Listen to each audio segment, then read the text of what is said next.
আসসালামু আলাইকুম ওয়া রাহমাতুল্লাহি ওয়া বারাকাতুহু। আমরা জানি প্রত্যেক মুসলমান, সে নারী হোক পুরুষ হোক, যার কাছেই 52 ভরি রূপা সমপরিমাণ অথবা তার চেয়ে বেশি পরিমাণ সম্পদ থাকবে, তার উপরে কোরবানি ওয়াজিব।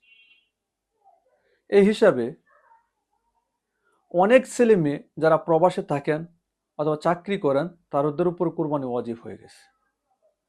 কিন্তু আমরা সামাজিকভাবে ছেলে মেয়ের নামে কোরবানি করা অনেক আমরা আইব মনে করি, দোষ মনে করি। তাই ছেলে মেয়ে টাকা পয়সা দিয়ে মা বাবার পক্ষ থেকে কোরবানি করা হয়। এক্ষেত্রে আমাদের সবচেয়ে বড় মারাত্মক ভুল যেটা হচ্ছে, সেটা হলো ছেলে মেয়ের উপর কোরবানি ওয়াজিব ছিল, এই ওয়াজিব তরক করার কারণে তারা গুনাহগার হচ্ছে।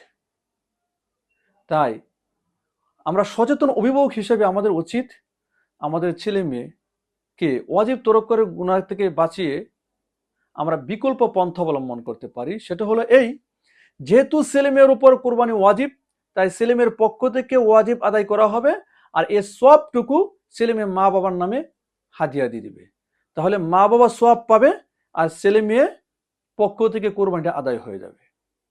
আরেকটা বিষয় হলো, আমাদের সমাজে অনেক যৌথ পরিবার আছে। এই যৌথ পরিবারের অনেকের উপরে ভাই বোন যারা, ছোট ভাই বোন যারা আছেন, তাদের উপরে কোরবানি ওয়াজিব, কিন্তু তারা কোরবানি না করে টাকা পয়সা, যিনি এই পরিবারের কর্তা বড় ভাই, তার হাতে টাকাগুলো দিয়ে দেন, আর তার পক্ষ থেকে কোরবানি করা হয়, বাকিদের পক্ষ থেকে কোরবানি করা হয় না।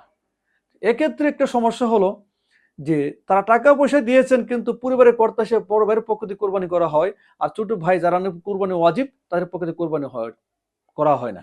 তাই যাদের উপর কোরবানি ওয়াজিব ছিল, তারা কোরবানি তাদের পক্ষ থেকে কোরবানি না করার কারণে তারা ওয়াজিব তরক করার কারণে গুনাহ বাকি হবে এবং পরকালে শাস্তি ভোগ করতে হবে।